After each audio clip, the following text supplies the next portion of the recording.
Bem-vindo ao nosso Pode Sim de Natal, né? Eu sou o Carlos Luiz.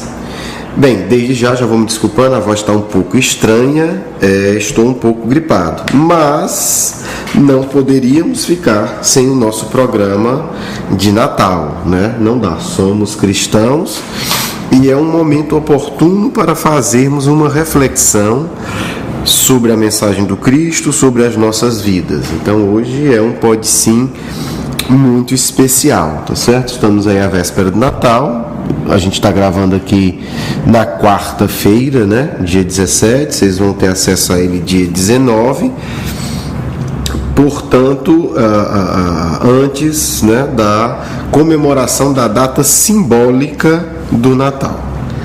Bem, hoje nós vamos falar sobre o núcleo do Evangelho, tá certo? E é interessante como espíritos superiores encarnados observam isso. Quer dizer, vocês devem lembrar o pedido de Eurípides na primeira, do jovem Eurípides, né, 20 e poucos anos, o primeiro pedido que Eurípides faz na primeira reunião mediúnica que ele comparece, né, lá em Santa Maria, lá nas redondezas de Sacramento. Quer dizer, ele chega na reunião, ele é católico, e ele faz o pedido mental, né, gostaria que João Evangelista viesse através do médium Aristides para me explicar o Sermão do Monte, né?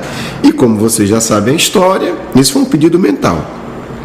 No final da reunião, Aristides levanta, explica o Sermão do Monte e no final diz: Paz, João o Evangelista, né?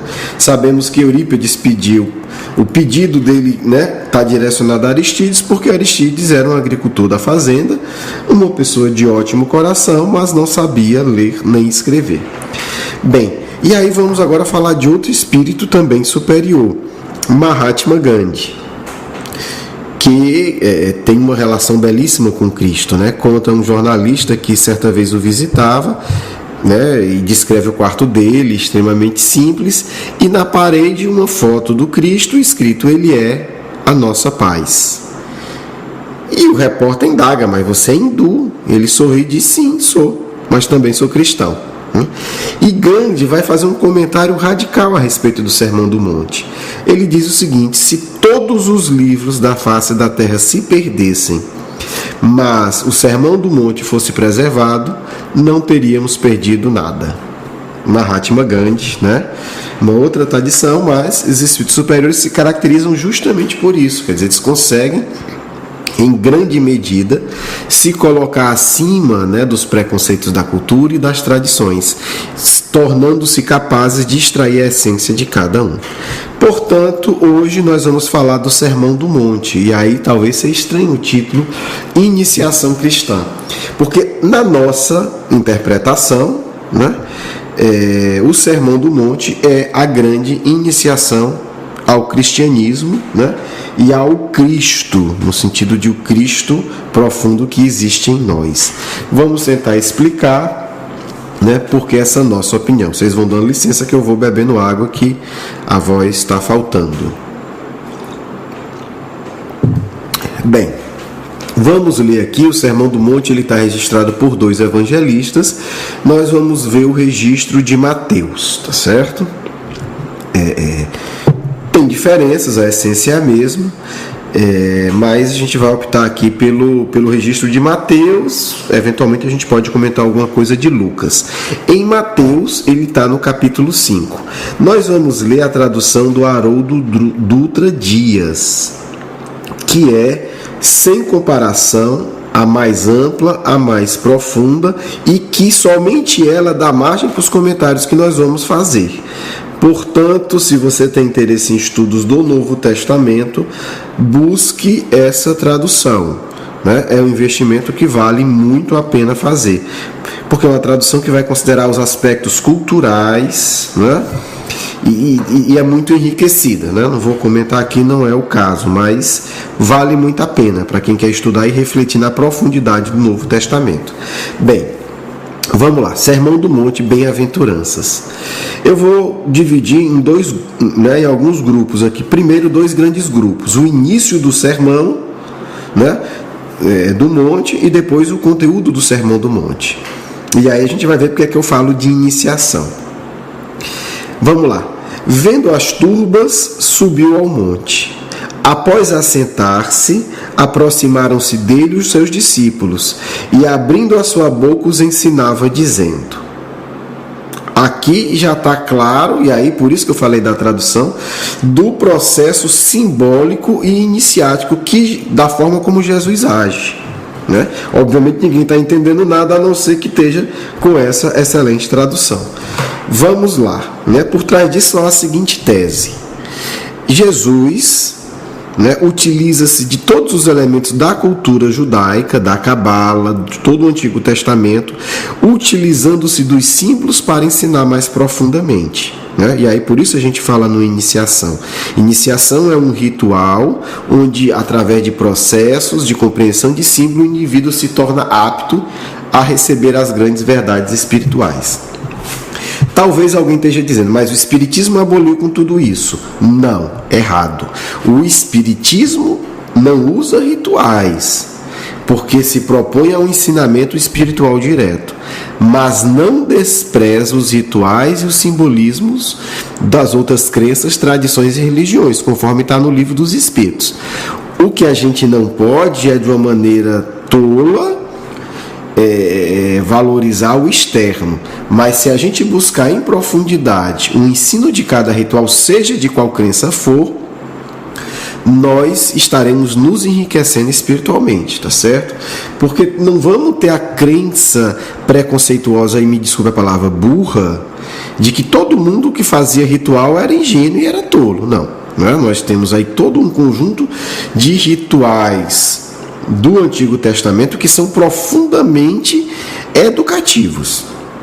E nós temos outras tradições também em igual ou maior profundidade. Não vamos achar que a gente é mais sábio do que Pitágoras. Não vamos fazer essa besteira, tá certo? Pelo amor de Deus. Vamos entender que são a linguagem adequada para cada época, mas que carregam profundos ensinamentos. E quem conhece linguagem e quem conhece ciência ou filosofia, sabe como é complicado falar de determinados assuntos sem recorrer a símbolos e imagens. Isso hoje, tá certo? Qualquer ramo da ciência que se aprofunde vai precisar de símbolos e imagens para poder tentar comunicar o que se descobriu. Então, o Espiritismo não adota rituais, mas sabe que existem valor dos rituais quando vividos em espírito. A crítica espírita é para, que os espíritos fazem, inclusive no Livro dos Espíritos, é para aquele que fica na superficialidade, na vaidade, na falsa pretensão, tá certo? Dito isso, vamos entender o que é os símbolos do Cristo nessas 2 linhas que eu li aqui dessa tradução. Quer dizer, vamos lá. Vou devagar para a gente poder entender. Vendo as turbas, subiu ao monte. Olha aí o primeiro símbolo. Porque quando a gente, já falamos disso, quando a gente quer entender a vida do Cristo, a gente tem a compreensão objetiva do que ele fez, mas tudo que um espírito como o Cristo faz é simbólico, Não vamos nos iludir, Jesus não era nem desligado da vida. Então ele sobe ao monte. Símbolo de quê? Da elevação, da sintonia. E ele vai ensinar. Como é que a gente sabe que ele vai ensinar? E aí a tradução sempre... Após assentar-se. Por que não diz subiu ao monte e se sentou? Porque o assentar-se aqui tem um significado profundo, porque é a forma de se colocar, digamos assim, a forma de se sentar, se eu posso tentar traduzir de uma maneira mais simples, que os sábios faziam quando iam transmitir ensinamentos. Então não é um sentar de qualquer jeito. Ele sobe ao monte... E ali ele senta de determinada maneira, que significa, para a cultura hebraica, eu vou ensinar algo importante. Os discípulos entenderam e se aproximaram. Olha aí se não é uma iniciação. Somente quem entendeu. A iniciação cristã e espírita é livre, mas tem que ter compreensão. Quer dizer, então ele estava no meio de todo mundo, ele vai para um determinado patamar, né? E pelo seu gesto corporal ele diz: agora eu vou ensinar algo relevante. Quem estava distraído ficou distraído. Quem entendeu foi lá buscar, um ensinamento importante, né? No sentido simbólico, é um ritual sim, quer dizer, ele está sinalizando com o corpo, né, com a sua atitude de subir, que ele vai ensinar. Está aberto, não tem nenhuma cerca. Quem quiser sobe, quem quiser escuta. Mas tem que entender e tem que querer, né? Subida significa esforço. Estamos na primeira linha, né? Vamos agora para a segunda. E abrindo a sua boca. E aí, abrindo a boca. Estranho. Mas o que esse termo significa da época é que ele teve uma postura de ensinar algo de uma forma séria, formal, né? Uma comunicação importante. Disse, os ensinava dizendo. Então, olha aí, nós estamos nas duas primeiras linhas aqui, né? No capítulo 5, na verdade, e também nos dois primeiros versículos, mostrando que Jesus nada fazia à toa. Quer dizer, simplicidade para um espírito como o Cristo, e mesmo para um espírito superior, né, que não é nem puro como o Cristo, não significa superficialidade. Então Jesus está sempre dialogando aí com simbolismos, né, da sua cultura, da sua época, e eu defendo como hipótese apenas que o Cristo dialoga com todas as culturas espiritualistas mais profundas da história. Mas isso é uma hipótese, né? Caberá ser provado aí por vocês que são estudiosos e pelos jovens, principalmente pela nova geração, né? Vamos ter que fazer pesquisas sérias do vínculo de Jesus com os egípcios, com os iniciados, claro. Porque eles sabiam da vida do Cristo, viu? Eles sabiam. Mas aí a gente vai ter que estudar bastante a cultura para não estar, né, fazendo afirmações ao vento. Por isso eu falo, ainda é uma hipótese a ser provada, mas o Cristo tem profunda ligação com os mistérios egípcios, né? Vamos ficar por aí, vamos voltar para o ensino, né, para agora, então, para a nossa grande iniciação. Quer dizer, qual foi a iniciação aí? Qual foi a prova? Qual foi o teste? Entender. E aí o Cristo começa a falar do processo da iniciação do coração, né? Nós estávamos ainda no ritual, na forma. Quem entendeu, vai ouvir. E aí a gente vai começar a refletir sobre o ensinamento. Olha como é um processo. Bem-aventurados, quer dizer, felizes, né? Bem-aventurados e felizes, né? Verdadeiramente felizes. Os pobres em espírito, porque deles é o reino dos céus. Bem-aventurados os aflitos, porque eles serão consolados. Olha aí a forma do Cristo dizer a verdade universal, conhecida por todos os grandes sábios. E Leon Denis vai dizer isso belamente, né? Talvez uma das maiores obras espíritas, talvez não, né? Que uma obra que está entre as maiores obras espíritas de todos os tempos, o problema do ser, do destino e da dor. A ascensão espiritual comporta a vivência do sofrimento, né? E aí os aflitos são bem-aventurados porque serão consolados. Os pobres de espírito são bem-aventurados. Por quê? Porque pobre de espírito aqui é aquele indivíduo que já sofreu de maneira lúcida, tanto que ele não tem mais arrogância, que ele não tem mais aquele orgulho, aquela pretensão, né? Hoje a gente pode dizer que o pobre de espírito é aquele que perdeu as ilusões do ego, né?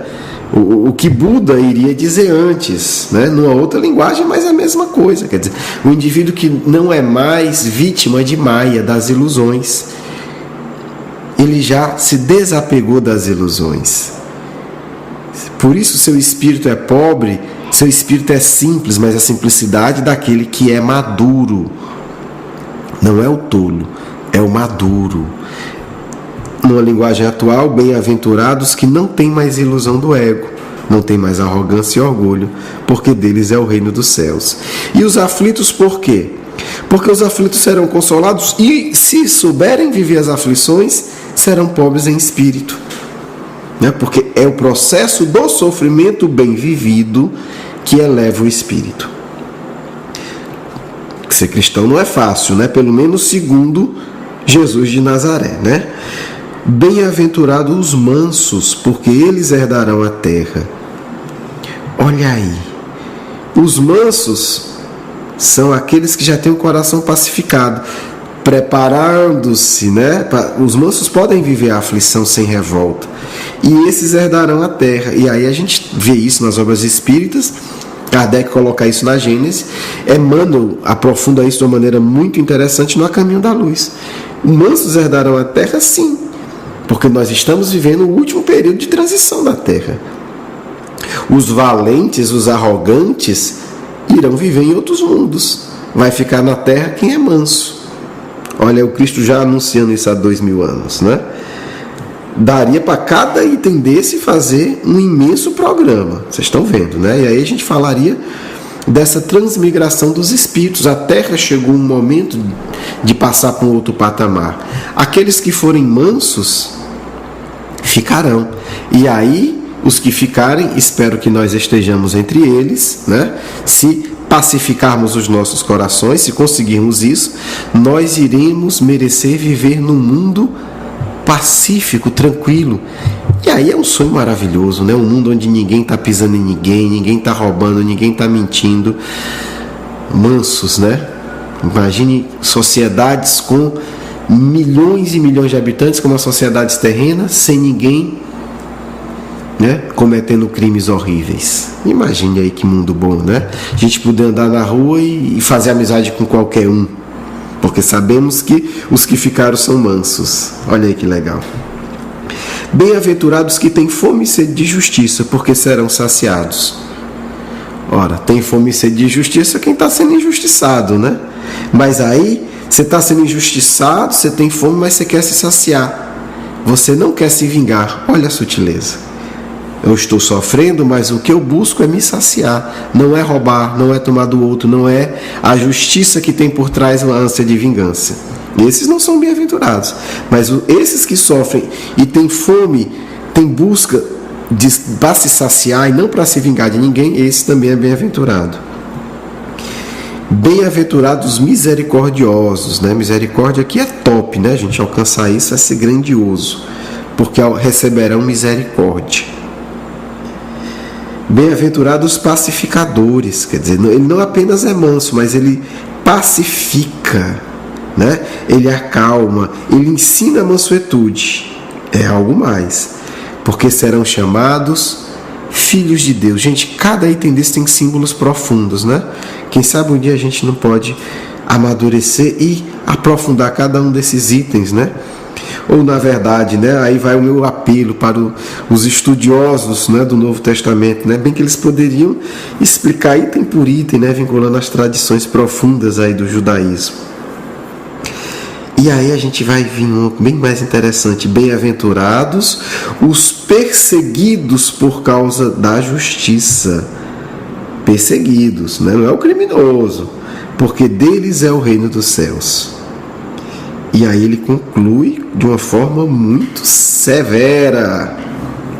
Bem-aventurados sois vós, quando vos injuriarem e vos perseguirem, e disserem todo o mal contra vós, por causa de mim. Alegrai-vos e regozijai-vos, porque grande é a vossa recompensa nos céus, pois assim perseguiram os profetas anteriores a vós, quer dizer. Vamos lá, falando na minha linguagem. A coisa vai estar boa do ponto de vista da sua evolução espiritual quando você estiver sendo perseguido e caluniado por causa do Cristo. Porque o que é por causa do Cristo?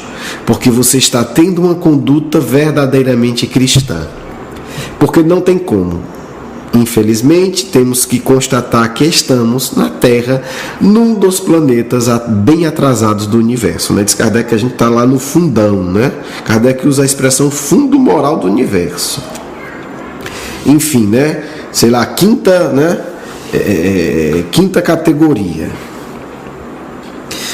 E aí o que é que a gente entende? À medida em que nós, né, temos uma vida mais cristã, não estamos falando de espírito evoluído, estamos falando de nós em processo de recuperação, nós cedo ou tarde seremos injuriados e caluniados por causa do Cristo.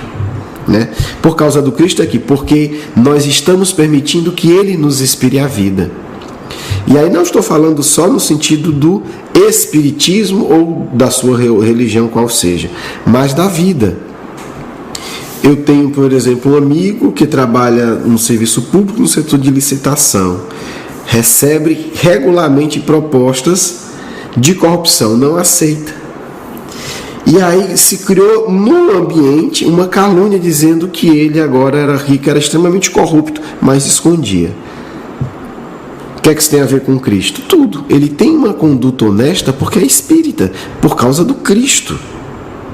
Então ele está sendo caluniado e injuriado porque optou por ter uma conduta cristã. É só um exemplo entre milhares, tá certo? Aquele que busque ter uma conduta cristã em qualquer setor vai incomodar, né? E aí Jesus diz, porque assim fizeram também com os profetas, quer dizer, o que é que ele está dizendo? Todos aqueles que vieram ao mundo e se dispuseram a ter uma conduta elevada, sofreram injúria, né, que é a calúnia, e foram perseguidos. E aí a gente conclui, né, a iniciação cristã. Se você entendeu que tem que se elevar para chegar ao Cristo, subir ao monte, né, se aproximar dele, e se você refletir em profundidade em cada uma dessas bem-aventuranças, você acaba de viver a sua iniciação cristã. Você já sabe o que é cristianismo. Você já sabe o que é que o Cristo espera de você. Você já sabe o que lhe caberá em termos de provas no mundo. E, se a gente pegar todas as bem-aventuranças, há uma lição única em todas elas. A conquista, a recompensa é para o futuro. O Cristo, da mesma forma que Buda, 500 anos antes, como Sócrates, não fala em felicidade imediata deste mundo. Nenhum grande sábio, nenhum grande iniciado de nenhuma tradição elevada da Terra fala que a felicidade é algo imediato a ser alcançado, né, de qualquer forma no mundo. Todos eles falam: bem-aventurado, você será feliz quando você sofrer para superar as contingências desse mundo. Buda fala da superação da ilusão, o Cristo fala da busca de Deus por meio de uma vida equilibrada, da mansuetude, da pacificação, da misericórdia e da vivência da dor de ser injuriado e caluniado por segui-lo, né, por causa dele. Então, o ensino é claro. Está aí na nossa opinião o que significa iniciação cristã, né? Que neste Natal, em que lembramos aí a vinda do Cristo ao mundo para nos iniciar num processo de imensa ascensão espiritual, desde que queiramos, possamos lembrar dele a partir das bem-aventuranças. Bem, né? Vamos aqui abrir o nosso Evangelho ao acaso para dar espaço aos amigos espirituais para a nossa mensagem final. Capítulo 26. Dai gratuitamente o que recebeste gratuitamente, dom de curar. Passagem do Mateus, né? Restituí a saúde aos doentes, ressuscitai os mortos, curai os leprosos, expulsai os demônios, dai gratuitamente o que gratuitamente recebeste. Mateus capítulo 10, versículo 8. Vamos lá, né?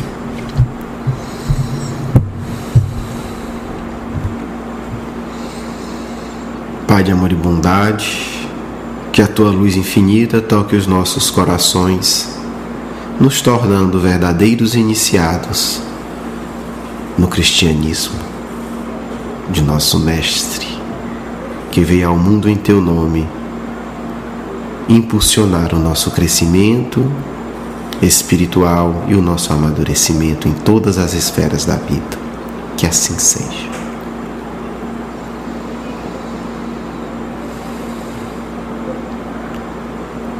paz em vossos corações.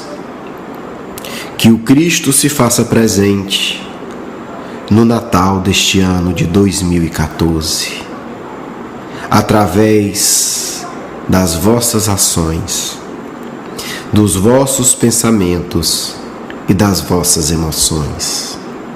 Chega a hora que o cristão deve entender que apenas seguindo o caminho do verdadeiro testemunho irá livrar-se das impurezas acumuladas ao longo de tantos e tantos milênios de vivência das imperfeições. Porque somente limpado e purificado o coração, através das provas dolorosas e necessárias, vereis a grandeza de nosso Mestre, que representa para todos nós na terra a beleza de Deus.